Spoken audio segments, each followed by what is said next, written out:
பிரியமானவர்களே, இயேசுவின் நாமத்தினால் உங்களை வாழ்த்துகிறேன்.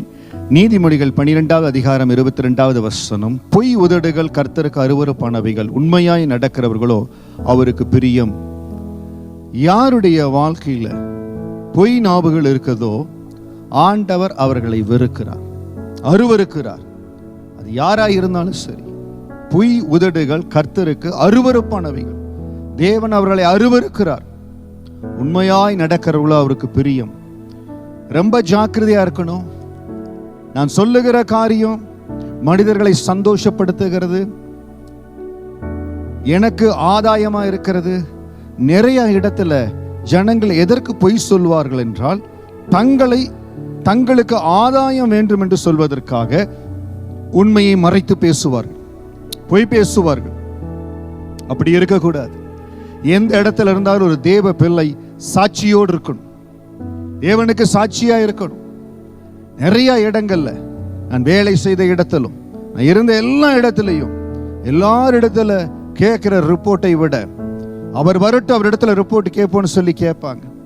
உள்ளதை உள்ளதென்று சொல்லணும். அப்படி இருக்கிறனால தான் கர்த்தருக்கு பிரியமாய் இது நாள் வரை வாழும்படியாகவும் இன்னும் அவருக்கு சாட்சியா இருக்கும்படி தேவன் கிருபை கொடுக்கிறார். உண்மையாய் நடக்கிறவர்களோ அவர்களுக்கு பிரியம். ஆண்டவருக்கு பிரியம். உண்மையாய் நடக்கிறவரோ அவருக்கு பிரியம், தேவனுக்கு பிரியம். இன்னைக்கு யாரை பிரியப்படுத்தும்படியாய் நம்ம ஓடிக்கொண்டு இருக்கிறோம்? ஆண்டவரை பிரியப்படுத்தவா, மனிதர்களை பிரியப்படுத்தவா? நம்மை படைத்த ஆண்டவரை பிரியப்படுத்தவா, அதிகாரிகளை பிரியப்படுத்தவா? வேலை செய்கிற இடத்துல, நம்ம தொழில் செய்கிற பகுதியில, நம்ம செய்கிற ஊழியத்துல, நான் கலந்து கொள்ளுகிற சபையில, எந்த இடத்துல யாரை நான் பிரியப்படுத்துகிறேன்?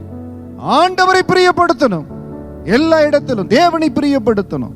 தயவு செய்து மனிதர்களை பிரியப்படுத்தும்படியாய், அதிகாரங்களை பிரியப்படுத்தும்படியாய் பொய் உதடுகள் இருப்பவர்களாய் இருந்து விட்டோம் என்றால் கர்த்தர் நம்மை அருவருத்து விடுவார். ரொம்ப முக்கியங்க. Where I have to prioritize myself, which is important for me. ஆண்டவருடைய பார்வையில் நான் ப்ளீசிங்கா இருக்கணுமா, இல்ல மனிதர்களுக்கு நல்லவர்களா இருக்கணுமா? வெளி வேஷத்துல மனிதர்களுக்கு, சமுதாயத்திற்கு தங்களை நல்லவர்களாய் காற்றுக்கொள்ளும்படியாய், தங்களை நல்லவர்களாய் காண்பித்துக் கொள்ளும்படியாய் அநேக ஜனங்கள் பிரயாசப்படுகிறார்கள். சபையில் அப்படிப்பட்ட காரியங்களை பார்த்து இருக்கிறார்.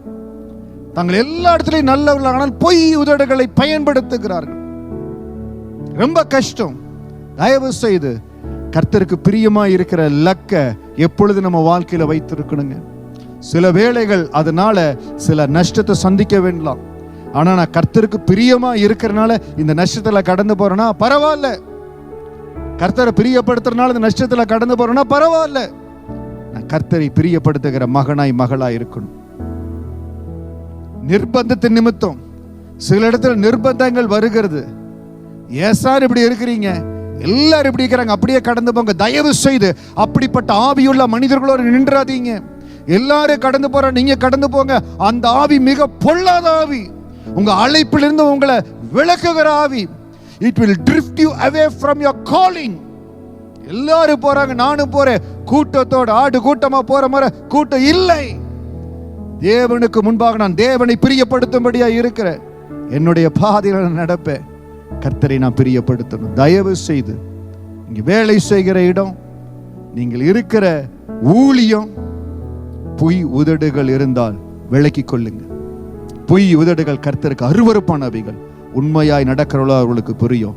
உங்க பாதையில, உங்க வேலை இடத்துல, நீங்க செய்கிற ஊழியத்துல உண்மையா இருங்க. கர்த்தருடைய பிரியம் உங்கள் மேல் இருக்கும். நம்முடைய வாழ்க்கையின் பிரதான நோக்கம் ஆண்டவரை பிரியப்படுத்துவது. உண்மையாய் நடக்கிறவர்களோ அவருக்கு பிரியம். தயவு செய்து, இது ரொம்ப கஷ்டம். நிறைய பேர் நம்மளை விரும்ப மாட்டாங்க, நிறைய பேர் நேசிக்க மாட்டாங்க. ஆனால் கர்த்தரை நேசிக்கிறார். உங்களை ஆண்டவர் நேசிக்கிற, உங்களை நேசிக்கிற ஜனங்கள் உங்களுக்கென்று ஆண்டவர் கொடுப்பார்.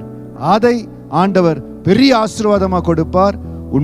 உண்மையாய் நடக்கிறவர்களோ அவருக்கு பிரியம். தயவு செய்து எல்லா இடத்துலையும் முடிவா இருங்க. உண்மையா இருப்பேன், தேவனுக்கு உண்மையா இருப்பேன், உண்மையின் பக்கம் இருப்பேன். கர்த்தரனை ஆசீர்வதிப்பார். நிச்சயம் கர்த்தருடைய ஆசீர்வாதம் உங்களை சந்திக்கும். கர்த்தர் மகிமையா உங்களை ஆசீர்வதிப்பார். God bless you.